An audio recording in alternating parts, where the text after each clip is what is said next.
Hello everyone, welcome to my YouTube channel study from Naina. आज के इस वीडियो में we are going to discuss how to write answers in the semester exams in college. इस चीज़ को लेके मुझे भी काफ़ी स्ट्रगल करना पड़ा था, लेकिन बाद में जब मैंने अपने फर्स्ट सेमेस्टर के एग्ज़ाम को पास कर लिया तब मुझे पता चला कि आंसर्स को इफ़ेक्टिवली लिखने के लिए कुछ ट्रिक्स पता होने चाहिए। ये बहुत बेसिक चीज़ें हैं। काफ़ी लोगों को ये चीज़ें ईज़िली समझ में आती है, लेकिन कुछ लोग ऐसे होते हैं जिनको आंसर्स को लिखने में थोड़ी दिक्कत होती है, क्योंकि ग्रेजुएशन में मार्क्स जो होता है एक आंसर का वो बहुत ज़्यादा होता है, और ऐसे में जिन्हें टू द पॉइंट आंसर्स लिखने की आदत है उन्हें दिक्कत होगी, क्योंकि आंसर्स यहाँ पे इलैबोरेटिव फॉर्म में लिखा जाता है। मुझे भी यही दिक्कत हुई थी, तो मैं आपको कुछ शॉर्ट ट्रिक्स बता रही हूँ जिससे कि आप अपने आंसर को इलैबोरेटिव फॉर्म में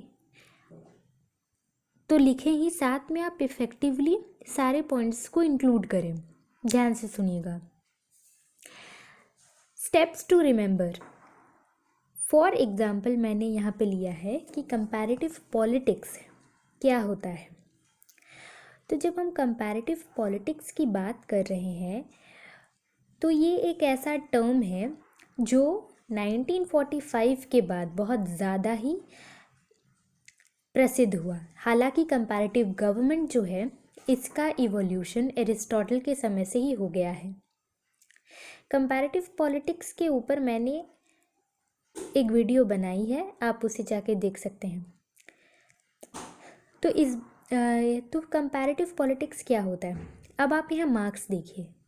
ये मार्क्स अलग अलग कॉलेजेस के हिसाब से वैरी कर सकते हैं कि उनके पेपर में किस तरह के मार्क्स होते हैं। मेरे कॉलेज में जो लॉन्ग आंसर्स होते हैं उसके मैं स्पेसिफिकली बात कर रही हूँ, वो 15 मार्क्स के होते हैं और कभी कभी 10 मार्क्स के।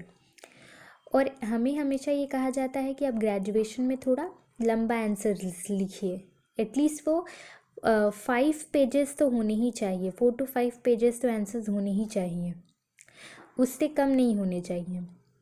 तो इतना तो 4 to 5 पेजेस के आंसर्स कैसे लिखे जाए, ऑन द स्पॉट्स इसको बनाना काफ़ी डिफ़िकल्ट होगा। तो कुछ चीज़ें हैं जो हम याद रखें। तो हम कैसे लिखेंगे, सबसे पहले तो हम एक शॉर्ट डिस्क्रिप्शन देंगे उसके इवोल्यूशन के बारे में। उसके बाद हम उसके मीनिंग के बारे में समझाएंगे। और यहाँ डेफिनेशन का मतलब ये बिल्कुल नहीं है कि हम डायरेक्टली उसके एक्चुअल डेफिनेशन में जंप कर जाएं।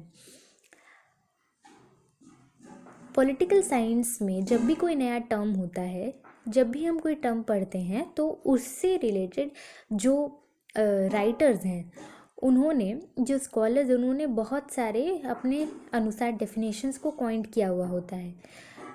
तो जब हम थ्योरी पेपर लिख रहे हों तो उसमें कंपैरेटिव पॉलिटिक्स जो है ऐसे टर्म्स से रिलेटेड बहुत सारे जो ऑथर्स हैं उन्होंने अपना डेफिनेशन दिया हुआ होता है। उन ऑथर्स के डेफिनेशंस को आप लिखेंगे, 3 से 4 लिख सकते हैं, उससे ज़्यादा नहीं। अगर आपको याद है 3-4 तो बहुत अच्छी बात है। उसके बाद फिर हम आएंगे, ये एक तरीका होता है फ्रॉम द अबव डेफिनेशन, फिर जो इसका एक्चुअल डेफिनेशन बनता है वो। उसके बाद कंपैरेटिव पॉलिटिक्स का फीचर क्या है। कई बार यहाँ नेचर लिखा रहता है, आप याद रखिए नेचर, फीचर और कैरेक्टरिस्टिक तीनों का मतलब एक ही होता है। तो यहाँ पे फीचर जो है वो लिखेंगे हम। फीचर को भी आपको ब्रीफ में लिखना है। उसके बाद इसका इम्पोर्टेंस जब लिख रहे हैं तो ध्यान रखिए कि इम्पोर्टेंस जो है वो पहले से क्या क्या इम्पोर्टेंस सबको पता है, और अभी इसका इम्पोर्टेंस किस तरीके से देखा जा रहा है, वो अगर पॉइंट ऐड करेंगे तो काफ़ी ज़्यादा अच्छा आंसर होता है।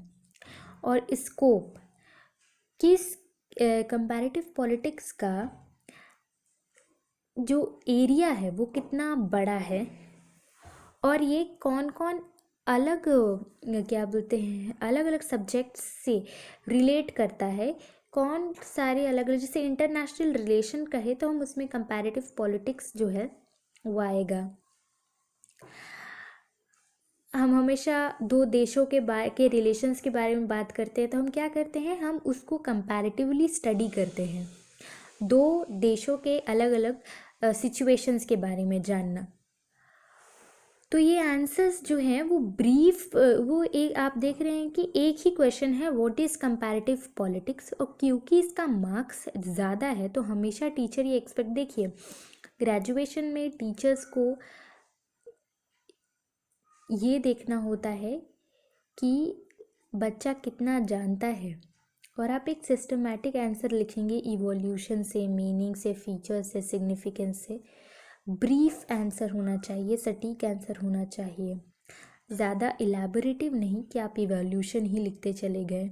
नहीं, टीचर को पता है इवोल्यूशन 5 पेज का लिखना या फिर केवल मीनिंग ही 5 पेज का समझाना ये सही नहीं होगा। तो होप आपको समझ में आ गया होगा। Thank you.